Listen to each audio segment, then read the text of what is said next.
Seneca, Letter 14. On the reasons for withdrawing from the world. I confess that we all have an inborn affection for our body. I confess that we are entrusted with its guardianship. I do not maintain that the body is not to be indulged at all, but I maintain that we must not be slaves to it. He will have many masters who makes his body his master, who is over fearful in its behalf, who judges everything according to the body. We should conduct ourselves not as if we ought to live for the body, but as if we could not live without it. Our too great love for it makes us restless with fears, burdens us with cares, and exposes us to insults. Virtue is held too cheap by the man who counts his body too dear. We should cherish the body with the greatest care, but we should also be prepared, when reason, self-respect, and duty demand the sacrifice, to deliver it even to the flames. Let us, however, in so far as we can, avoid discomforts as well as dangers, and withdraw to safe ground, by thinking continually how we may repel all objects of fear. If I am not mistaken, there are three main classes of these. We fear want, we fear sickness, and we fear the troubles which result from the violence of the stronger. And of all these, that which shakes us most is the dread which hangs over us from our neighbor's ascendancy, for it is accompanied by great outcry and uproar. But the natural evils which I have mentioned, want and sickness, steal upon us silently, with no shock of terror to the eye or to the ear. The other kind of evil comes, so to speak, in the form of a huge parade. Surrounding it is a retinue of swords and fire and chains, and a mob of beasts to be let loose upon the disemboweled entrails of men. Picture to yourself under this head the prison, the cross, the rack, the hook, and the stake, which they drive straight through a man until it protrudes from his throat. Think of human limbs torn apart by chariots driven in opposite directions, of the terrible shirt smeared and interwoven with inflammable materials, and of all the other contrivances devised by cruelty, in addition to those which I have mentioned. It is not surprising, then, if our greatest terror is of such a fate, for it comes in many shapes and its paraphernalia are terrifying. For just as the torturer accomplishes more in proportion to the number of instruments which he displays, indeed the spectacle overcomes those who would have patiently withstood the suffering. Similarly, of all the agencies which coerce and master our minds, the most effective are those which can make a display. Those other troubles are of course not less serious. I mean hunger, thirst, ulcers of the stomach, and fever that parches our very bowels. They are, however, secret. They have no bluster and no heralding. But these, like huge arrays of war, prevail by virtue of their display and their equipment. Let us, therefore, see to it that we abstain from giving offense. It is sometimes the people that we ought to fear, or sometimes a body of influential oligarchs in the Senate, if the method of governing the state is such that most of the business is done by that body, and sometimes individuals equipped with power by the people and against the people. It is burdensome to keep the friendship of all such persons. It is enough not to make enemies of them. So the wise man will never provoke the anger of those in power. Nay, he will even turn his course, precisely as he would turn from a storm if he were steering a ship. When you travel to Sicily, you cross the straits. The reckless pilot scorned the blustering south wind, the wind which roughens the Sicilian sea and forces it into choppy currents. He sought not the shore on the left, but the strand hard by the place where Charybdis throws the seas into confusion. Your more careful pilot, however, questions those who know the locality as to the tides and the meaning of the clouds. He holds his course far from that region notorious for its swirling waters. Our wise man does the same.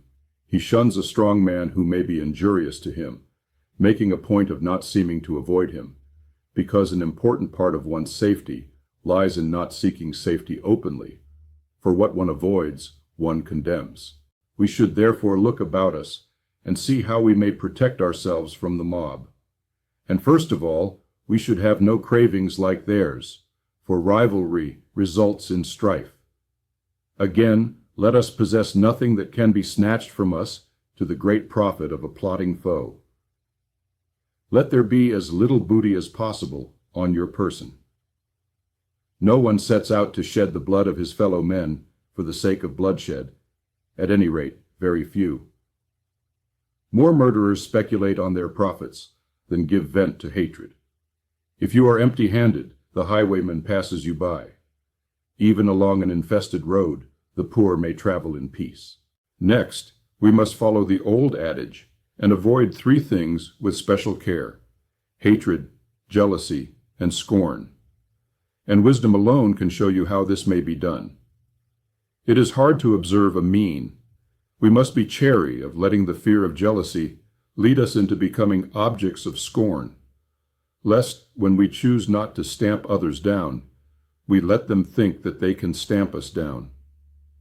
The power to inspire fear has caused many men to be in fear. Let us withdraw ourselves in every way, for it is as harmful to be scorned as to be admired. One must therefore take refuge in philosophy. This pursuit, not only in the eyes of good men, but also in the eyes of those who are even moderately bad, is a sort of protecting emblem. For speech-making at the bar, or any other pursuit that claims the people's attention, wins enemies for a man.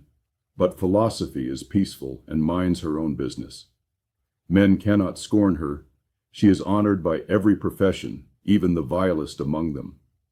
Evil can never grow so strong, and nobility of character can never be so plotted against, that the name of philosophy shall cease to be worshipful and sacred. Philosophy itself, however, should be practiced with calmness and moderation. Very well then, you retort. Do you regard the philosophy of Marcus Cato as moderate? Cato's voice strove to check a civil war.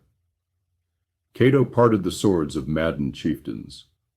When some fell foul of Pompey and others fell foul of Caesar, Cato defied both parties at once.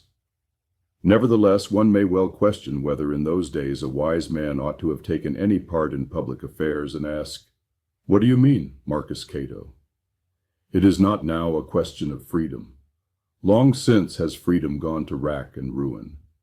The question is whether it is Caesar or Pompey who controls the state.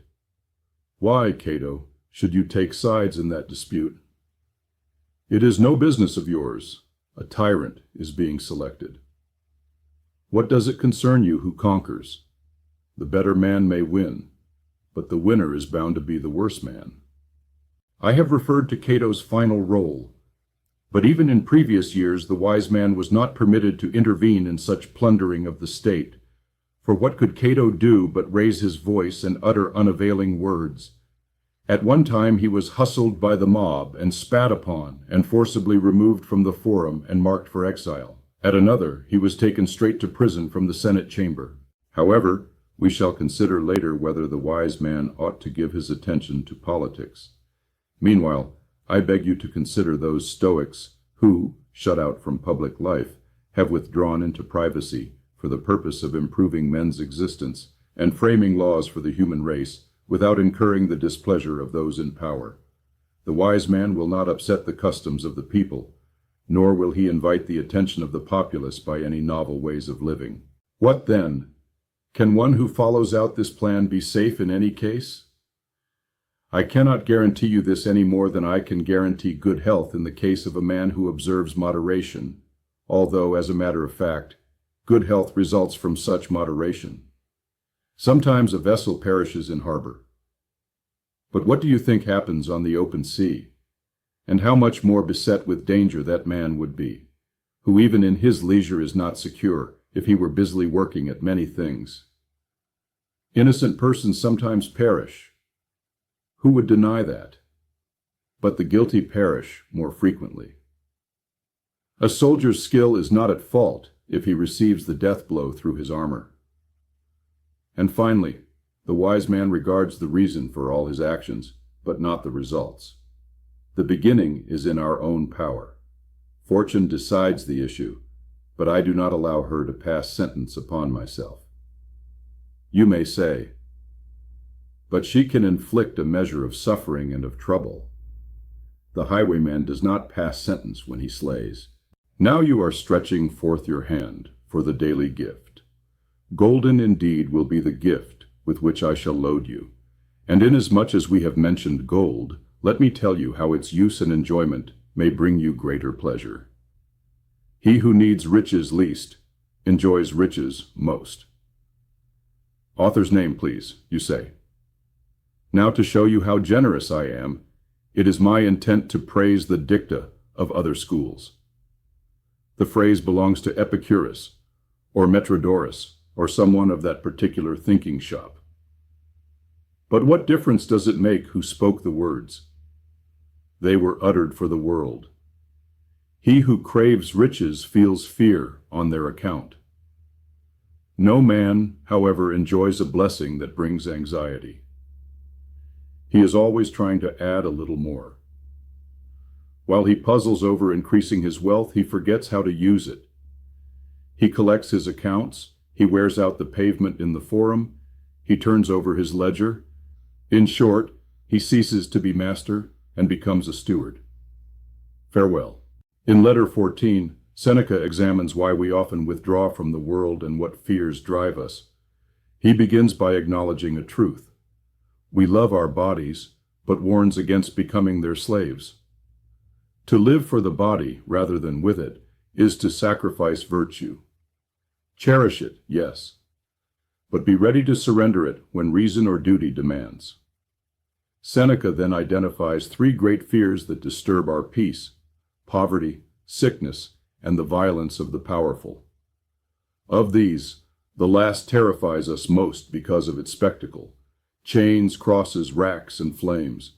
Yet he reminds us, these horrors are rare, and often self-inflicted by ambition or vanity. Avoid envy, hatred, and scorn. Live quietly, without ostentation. Let your life be guided by philosophy, a protection respected by all, even the corrupt. The wise man does not obsess over safety. He avoids danger prudently, but knows that outcomes belong to fortune, not him. His task is to choose rightly, not to control results.